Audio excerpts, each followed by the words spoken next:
David, I've spoken to one or two of the Tory Brexiteers, and you know the Tory people on the left had a different vision of Brexit if they were Brexiteers, but very much for the Conservatives it was about reduction of the state, reduction of taxes, increased competition, and this man Hunt, I mean, he may as well be a Labour Chancellor.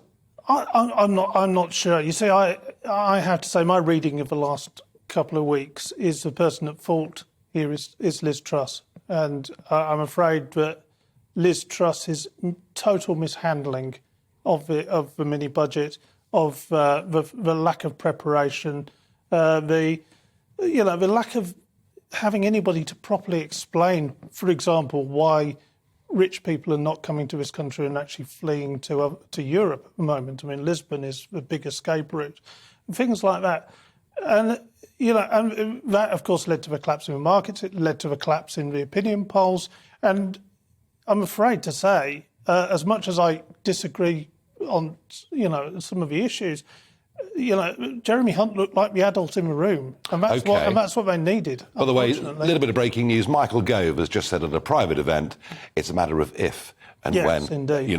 Truss goes. I mean, she made mistakes. Maybe Kwasi Kwarteng went too far too fast. I get that. I understand that. But I think Kwasi was mistreated, I have to say. Do you? By her? People. Yeah. He was delivering her vision, her ideas.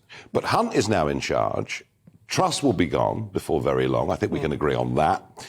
It is likely that Rishi Sunak becomes the next. I mean, there's going to be a triumvirate, isn't there? There's going to be Hunt, Sunak, Morden are going to be running the Conservative Party.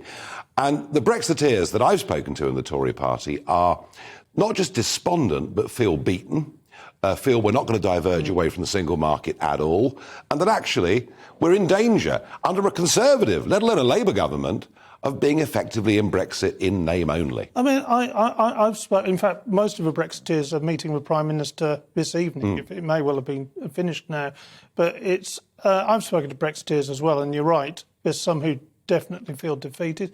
There are some though who are used to the long fight and know that this was never going to be a one-way path. But David, and we won the long fight. We won the long fight. We won a big battle at the end of a long fight. But we know that it was never going to be. That 2016 was never going to be the end of it, and they were going to fight tooth and nail. No, but we thought 2019 was the end of it.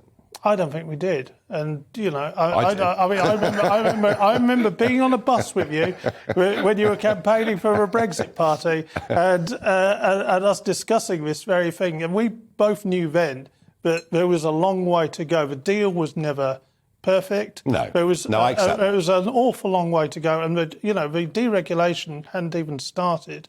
Now, I think actually, I have some hope that Jeremy Hunt will be in favour of deregulation and, in the long term, tax cuts, because I mean he did actually just campaign. He did just campaign on. I'm pretty bored with Conservatives telling me they believe in low taxes and putting them up.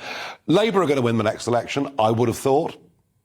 Wouldn't you? I wouldn't bet against it. I mean, what do you think they'll do? Do you think they might ease us back towards the single market? I think they will rush us back to the single market. Do you? If they get the sort of majority that they're looking at the moment, we're looking at a result that makes 1997 look like a success for the Conservatives. And 97, just to remind people, was their worst result in history. Yeah.